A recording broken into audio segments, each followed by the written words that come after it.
Po, maminamahal. Kaya po, maminamahal, narito na po tayo sa pinakamalagang yugto na ating pamalagawain. Ito po ang pakinig ng salita ng ating pinakamamalapais. Kaya po, inaanyahan ko po yung tumayo bilang pagbibigay galang sa salita ng ating pinakamamalapais sus na ito po dadalhin ng ating beloved preacher, beloved Brother Joey Mansera. Palakpakan po natin ang ating pinakamamalapais sus.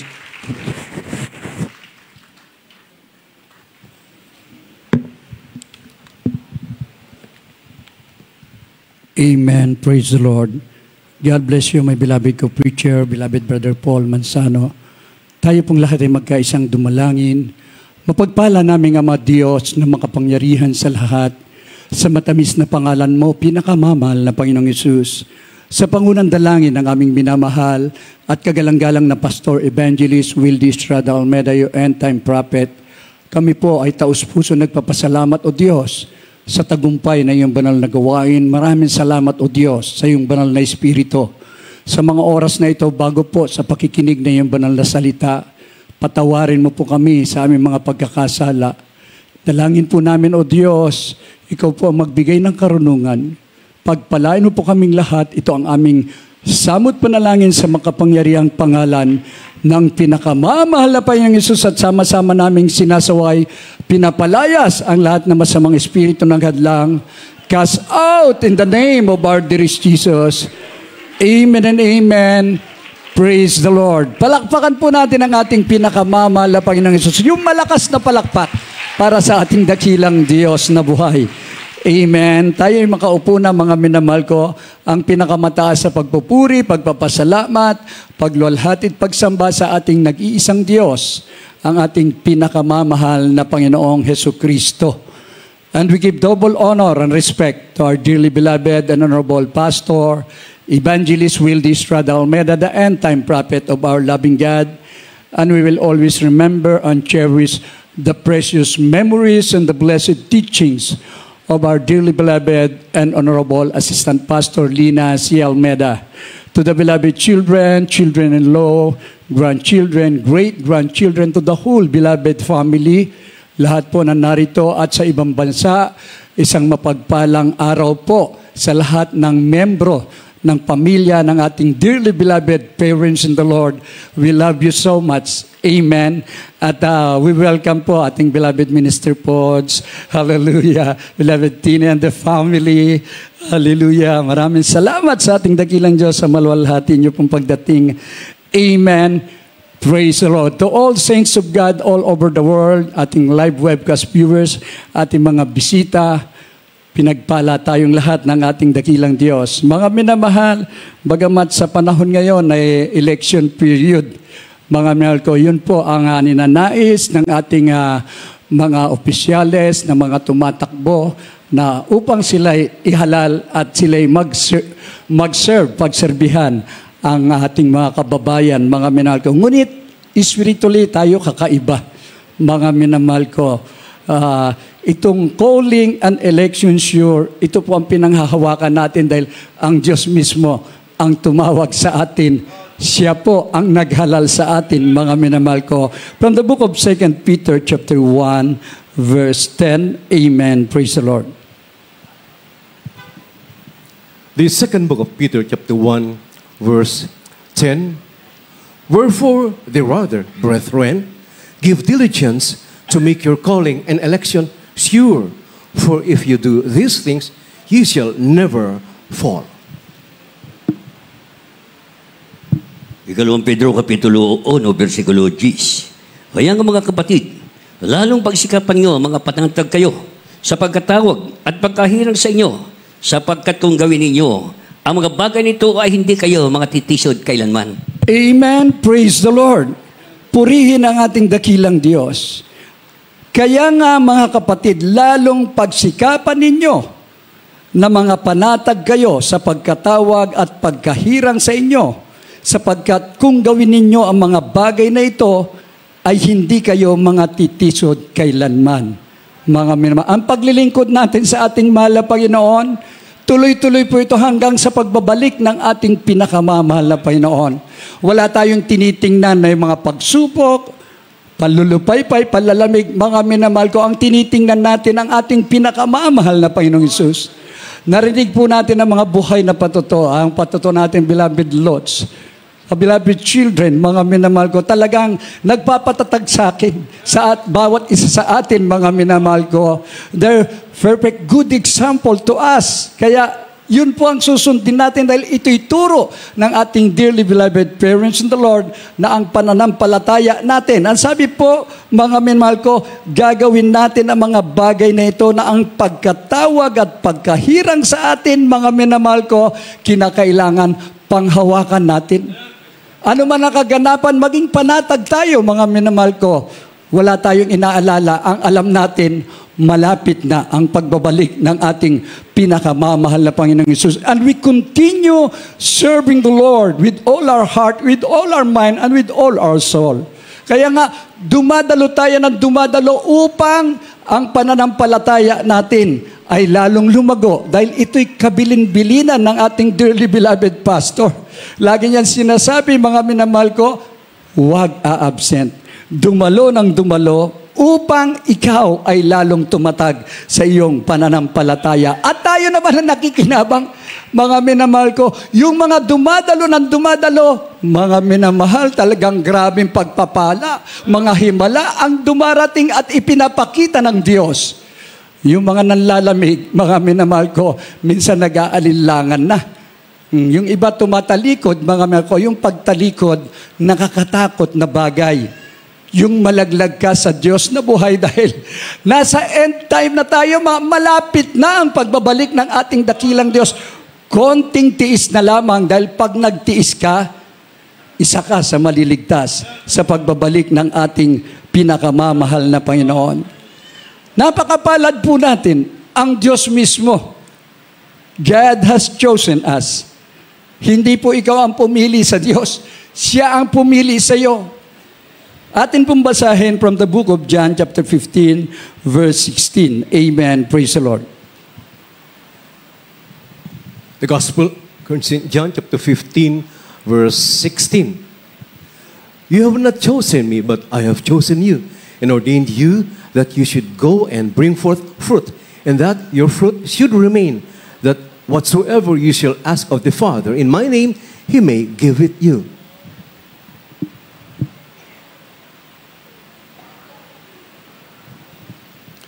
Juan Kapitulo 15, versikulo 16. Ako'y hindi ninyo hinirang, ngunit kayo'y hinirang ko, at aking kayong inihalal, upang kayo'y magsiyaon at magsipagbunga, at upang manatili ang inyong bunga, upang ang anumang inyong hingin sa Ama, sa aking pangalan, ay maibigay niya sa inyo. Amen. Praise the Lord. Tayo'y hinirang ng Diyos. Lahat magsabing, praise the Lord.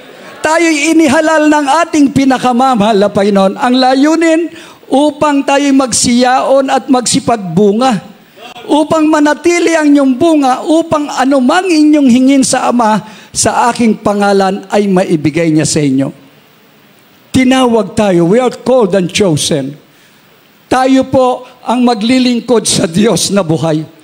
Ibibigay natin yung the best of the best na paglilingkod upang dumating naman ang the very best na pagpapala sa iyo, mga minamahal ko. Kaya sinasabi po, ano man daw po ang hingin mo sa ating dakilang Diyos, ipagkakaloob niya. Kaya lang minsan may mga shortcomings tayo, inaamin po natin yan, pero bakit tayo laging inililigtas ng Diyos? Mga minamahal ko, tingnan niyo po, yung isang kapatid natin, makailang beses na hino-hold up pinag-iingatan ng ating mahal na Panginoon. Instant, tumawag sa Diyos sa ating pinakamamahal na Panginoon. At the right time, mga minamahal ko, bakit nagaganap yun? Somebody is praying for us. Through the prayer ng ating dearly beloved pastor, utang na loob po natin yan kasi kung wala po ang panalangin ng ating dearly beloved pastor, mga minamahal, baka napahamak na tayo. Ngunit narito tayo na nanatili, nagbubunga, mga minamahal ko. Iniahayag natin ang kabutihan ng Diyos. Nagkaroon tayo ng takot sa ating pinakamamahal na Panginoon na hindi na tayo natatakot sa kaganapan, sa mga kasamaan. Bagkus, isa lang ang kinatatakutan natin, ang ating dakilang Diyos. Laging siya ang masusunod. upang maluwalhati, mapapurihan ang kanyang banal na pangalan. Pag ginagawa mo yan, complete protection ang ibibigay sa iyo ng ating pinakamamahal na Panginoon. Ano man daw po ang hingin mo? Pagpapalang physical, material, higit sa lahat, sa spiritual, dito kompleto Kaya ipinatutotoo natin na tayo po ang nasa buong katotohanan. Lahat magsabing, praise the Lord. Lahat magsabing, hallelujah. Kaya nga mga minamahal, ang mundong ito, ang daming matatalino Mga superpower. Ngunit hindi nila alam na dito naglagay ang tunay na pastor. Upang tayo po ay kandiliin, turuan ng karunungan na merong Diyos, patutunayan, merong Diyos na totoong makapangyarihan, sumasa atin siya magpakailanman. Amen. 1 Corinthians chapter 1 verse 27, atin pong basahin. First book of the Corinthians chapter 1 verse 27. But God hath chosen the foolish things of the world to confound the wise, and God hath chosen the weak things of the world to confound the things which are mighty.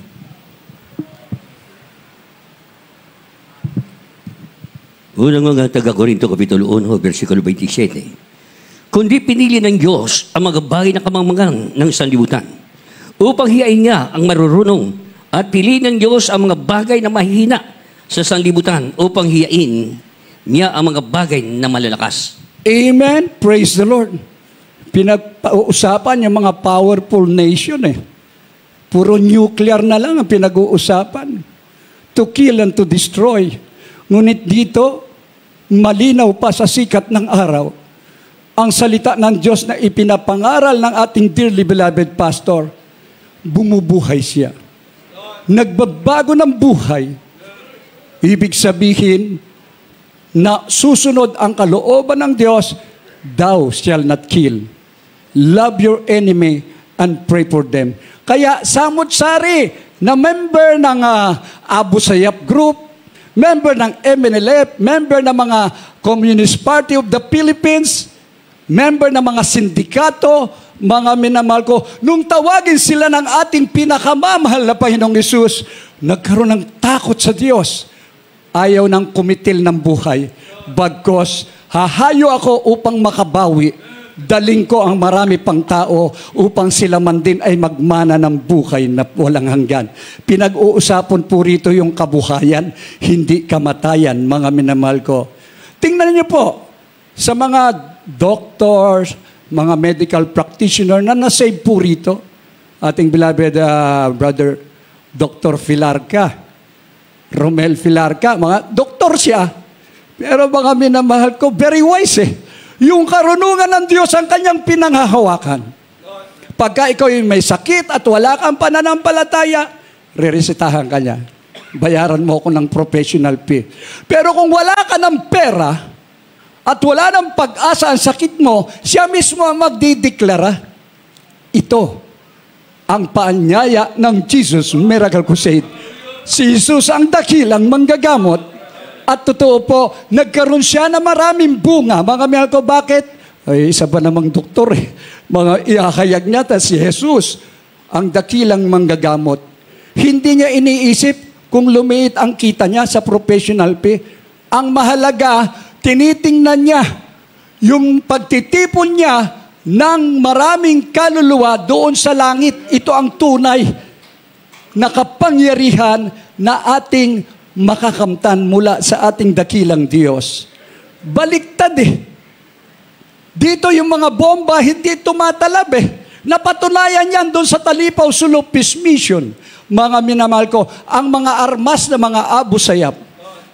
Sana kung merong interview para malaman nila yung mga Abu Sayyaf na magdeklara. Sumuko na kayo sa Diyos. Totoo ang pinapangaral ni Evangelist Olmeda. Lahat magsabing, praise the Lord. Sana buhay pa yung imam na lumapit sa kanya, pumunta ron. Sabi niya, I'm from Libya. Doon ako nag-aral. Isa akong imam. I'm praying to Allah. Someday, ikaw ang maging preacher ng mga Muslim Amen. Praise the Lord. Yan ay magaganap dahil by history. Hindi nila pwedeng pasinungalingan na ang talipaw sulop, peace mission, ito po'y worth of thousands of crusade. Napatunayan dyan na ang mga armas na mapamuksa hindi magtatagumpay. Na ang mga karamdaman na walang pag-asa, hindi kailangan ng ospital, sa pananampalataya, nagsisigaling. Yung mga taong matitigas ang puso, ayaw maniwala sa tunay na Diyos, sa magitan ng fasting and prayer, mga minamahal, sila mismo nagsasabi. Anong sabi ni Commander Robot? Magmula kayon. Beloved pastor, sabi niya kayo na ang mamumuno. Kung anong sabihin nyo, susunod kami. Lahat magsabing, praise the Lord! Karunungan ng tao, baliwala. Ngunit ang karunungan ng Diyos, mga minamahal ko, hindi matarok, hindi maipaliwanag. Dahil pag yan ay naranasan mo yung mga dakilang himala, ipagsisigawan mong merong Diyos na umibig sa atin. Kaya sa bawat isa sa atin, mga minamahal ko, continue. Tayo'y magpapatuloy sa pananampalataya. Na ang pananampalatayang ito ay sa ating pinakamamahal na Panginoon. Atin pong basahin from the book of Acts chapter 14, verse 22. Amen. The book of Acts chapter 14, verse 22, confirming the souls of the disciples and exhorting them to continue in the faith, and that we must, through much tribulation, enter into the kingdom of God.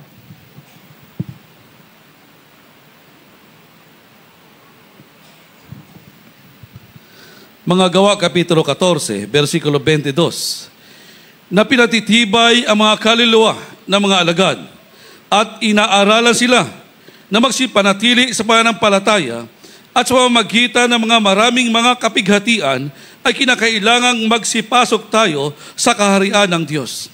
Amen. Praise the Lord. Ito ang pinakamahalaga, yung makapasok sa kayo sa kaharian ng Diyos, mga minamahal ko. Dumating man, bawiin ang buhay natin. Anytime. Sabi nga, for me to live is Christ and to die is gain. Ang mamatay pakinabang kung tapat ka naglilingkod sa ating pinakamamahal na Panginoong Hesus. Mga minamahal, nung nakaraang Sunday, meron pong parang dinala sa ospital na kapatiran. Labag sa kalooban niya. Mga minamahal ko. Talagang sabi niya, ilabas niyo ako rito. Dahil alam ko ang Diyos, kung kunin man ako, salamat, pahinga na ako. Totoo po, mga minamahal ko. Through the prayer ng ating dearly beloved pastor, paglabas sa ospital, at least wala na siyang problema sa pinansyal na pambayad. Libre. Wala na siyang binayaran dahil lumabas siya sa ospital. Ngunit ang sabi niya, kung kukunin mo ako, handa na ako, mahal na Panginoon. Salamat sa Diyos. Pinagpahinga na ng ating pinakamamahal na Panginoong Hesus. Kinakailangang, mga minamahal ko, na sa umagitan ng pananampalataya, magsipanatili tayo. Sa mamatay, sa mabuhay, mga minamahal ko, praise the Lord, magpuri tayo sa ating dakilang Diyos na buhay. Dahil, pagpikit natin sa mundong ito, siya namang nandun na tayo sa langit. Mga yun nga inaasam ng bawat Kristiyano Kaya pag dumating po ang karamdaman, tumawag tayo sa ating dakilang Diyos. Kung dugtungan pa ang buhay natin, salamat sa ating mahal na Panginoon. Ngunit sisiguraduhin mo lang na ang pananampalataya mo, mga minamahal ko, ay totoong 100%. Dahil 100% naman sigurado ka sa langit, buhay na wala hanggan. Mga minamahal ko, yung pagpasok sa kaharian ng Diyos, ito po ang ninanasa natin. The rapture of the church, anytime pwede maganap. Inihahanda po natin ang ating mga sarili. Handa ka na ba? Yan ang laging tanong. At yan lagi ang sinasabi ng ating dearly beloved pastor, wala pa tayong nagagawa, patuloy tayong gumawa sa banal na ubasan ng ating pinakamamahal na Panginoon at lagi nating isipin, anytime from now, babalik ang ating pinakamamahal na Panginoon. Ikaw na pinili, kung kunin ka ng ating dakilang Diyos, abay nauna ka na, mapalad ka, hindi mo naaabutan ang World War III. Amen?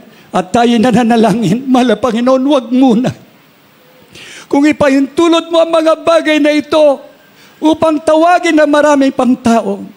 Ang sabi ng ating dearly beloved pastor, na magpatuloy tayo sa pananampalataya. Ipinangaral niya sa pulpito, noon pa hanggang kasalukuyan, ang sabi niya, and my preaching is not with enticing words of man's wisdom, but in the demonstration of power, so that your faith should not stand in the wisdom of man, but in the power of God. Kapangyarihan ngayon ang pinag-uusapan dito. Wala sa mga malalakas na bansa. Maraming nangangaral, sinasabi nila, ito kami, totoo rin.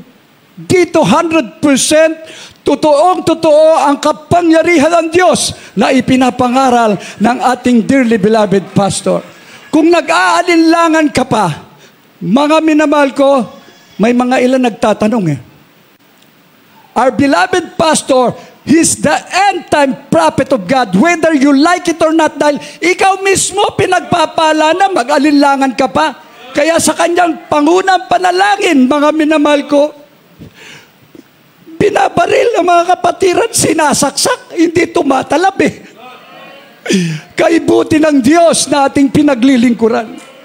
Kapatiran, halos mamatay na sa karamdaman, nagsusumamo sa ating mahal na Panginoon. Hindi niya inisip na pumasok sa ospital, bagkus nagpupuri sa ating pinakamamahal na Panginoon. Could you imagine, mga minamahal ko, ang preaching ng ating dearly beloved pastor? Nakapreserve yan para ikaw sa oras at kagipitan, pakinggan mo ang tunay na salita. Pagpatong ng kamay sa may sakit, gagaling ka sa kapangyarihan ng Diyos. Hallelujah. Sa iba nga, live pa nga face to face, kaharap nila ang kanilang mga pastor. Sasabihin nila, pumunta ka doon sa ospital. Experience po yan nang wala sa katotohanan. Mga minal, nalulungkot po ako. I was in South Korea. Delikado po ang lagay ng aking bayaw. Trinity in person. Alam niyo, sabi ng pastora, pumunta ka doon sa ospital na yon. May magaling na doktor. Mga minamahal ko, yun ang problema. Through the prayer naman ng ating dearly beloved pastor, walang major operation. Dahil nandyan ang panalangin ng ating mga pastor sa ating mga mahal sa buhay. Ang naging problema, magagaling nga ang singil. 300,000. Samantalang dito, hindi ka gagastos na anuman sa lapi. Libre ang pagpapagaling. Ang kailangan mo lang ang iyong tuhod ng pananalangin. Ang kailangan mo lang magsumamo, mag-ayuno, magpuri sa ating dakilang Diyos. Totoo po, tumutugon ng panalangin ang ating pinakamamahal na Panginoon. Kaya mapalad tayo sa buong mundo. Ang kayamanan natin, ang kapangyarihan natin, nagmumula sa ating dakilang Diyos. Ito yung pananampalataya. The just shall live by faith, mga minamahal ko. Ito ang kailangan ng bawat mananampalataya. Ipamuhay at sundin ang kalooban ng ating dakilang Diyos. At makikipagtipan siya ng walang hanggan. Pag sinabing walang hanggan, mga minamahal ko, this will be everlasting. Amen? Praise the Lord. Sa ating huling talata, from the book of Jeremiah, chapter 32, verse 40. Amen. The book of the prophet Jeremiah, chapter 32, verse 40. And I will make an everlasting covenant with them, that I will not turn away from them to do them good, but I will put my fear in their hearts, that they shall not depart from me. Dito po sa Jeremias Kapitulo 32, versikulo 40. At ako'y makikipagtipan na walang hanggang sa kanila, na hindi ako hihiwalay sa kanila, upang gawan ko sila ng mabuti, at sisidlang ko sa puso ng takot sa akin, upang huwag silang magsihiwalay sa akin. Amen. Praise the Lord. Hindi tayo hihiwalay sa makapangyarihang Diyos. Makikipagtipan ng walang hanggang tipan ng ating pinakamamahal na Panginoon. Hindi siya hihiwalay sa atin at gagawan tayo ng mabuti. Sisidlan ko sa puso ng takot sa akin upang huwag silang magsihiwalay sa akin. Magkaroon ka ng takot sa ating dakilang Diyos. Takot kang magkasala. Pero hindi ka takot sa mga gawa ng diablong si Satanas. Isa lang ang kinatatakutan natin. Kailangang masunod ang kalooban ng Diyos. We declare today, we belong to the true church of the living God. Panindigan mo yan na ikaw ay tunay na anak ng Diyos. Ito ang ipatututuo natin, ano man ang kaganapan, merong Diyos na tutugon. Mga minamahal ko, nung nakaraang araw from South Korea, merong isang babae na dadalhin sa ospital. Grabe po ang kanyang karamdaman. Member po siya ng relihiyon na hindi naniniwala na ang pinakamamahal na Panginoong Hesus ay tunay na Diyos na nagkatawang tao. Sabi ko sa kanya, gusto mong gumaling? Sige, habang dinadrive ka papunta ng ospital. Walang relihiyon na pinag-uusapan. Ang pinag-uusapan natin dito, ipapakilala ko lang sa iyo na merong tunay na Diyos na aming nakilala. Merong propetang nangangaral sa amin ng buong katotohanan. Gusto mong gumaling? Sino ba ayaw? Namimilipit na eh. Tinanggap niya ang ating pinakamahal na Panginoong Hesus habang dinadala po doon sa ospital. Through the prayer ng ating dearly beloved pastor, walang distansya sa panalangin. Yan ang gamit ng cellphone natin, mga minamahal ko. Sa magitan ng video call, malayo man, malapit naman ang kapangyarihan ng Diyos. Through the prayer ng ating dearly beloved pastor, hindi siya kumontra, sumunod eh. Ipatong ang kamay sa ulo, sa pangalan pinakamamahal na Panginoong Hesus. Mga minamahal ko, makalipas ang mga dumaan na oras, binirify ko kumusta na yung pasyente. Kuya, pinagaling siya ng ating mahal na Panginoon. Hindi siya na-confine. Ngayon na yung pagkakataon, ipasa mo sa kanya lahat ang ating banal na gawain. Sabihin mo mag-obserba siya. Humiwalay siya sa kanyang relihiyon. Dito siya sa tunay na relasyon na kung saan napatunayan natin ang lahat ng ating daing, ang lahat ng nais natin, totoo pong pinagkakaloob ng ating mahal na Panginoong Hesus. Napatunayan natin. Kaya ang ating mga mahal sa buhay, maging sino man ang nangangailangan, narito tayo mga minamahal ko, laging nakahanda sa panawagan. We will stand in these last days na tayo ang liwanag sa mundong ito. Na tayo'y pinili ng ating pinakamamahal na Panginoon. Kaya sinasabi po sa unang talata, kaya nga mga kapatid, lalong pagsikapan ninyo na mga panatag kayo sa pagkatawag at pagkahirang sa inyo, sapagkat kung gawin ninyo ang mga bagay na ito, hindi kayo mga titisod kailanman, bagkos ikaw ay tatayo sa iyong pananampalataya. Nag-aantay tayo ng pagbabalik ng ating mahal na Panginoon. Sama-sama tayo sa buhay na wala hanggan na ipinangako niya. Palakpakan po natin ang ating pinakamamahal na Panginoon Hesus. Lahat pong sumigaw ng praise the Lord. Ngayon naranasan na natin ang mga pagpapala. Pag itinaas natin ang kamay natin, Dearest Jesus, why have you chosen me? Makasalanan kami, ngunit narito kami pinagpala, kinahabagan sa panalangin ng propeta ng Diyos. Tayo pong lahat ay tumayo. Tayo magpuri sa ating dakilang Diyos.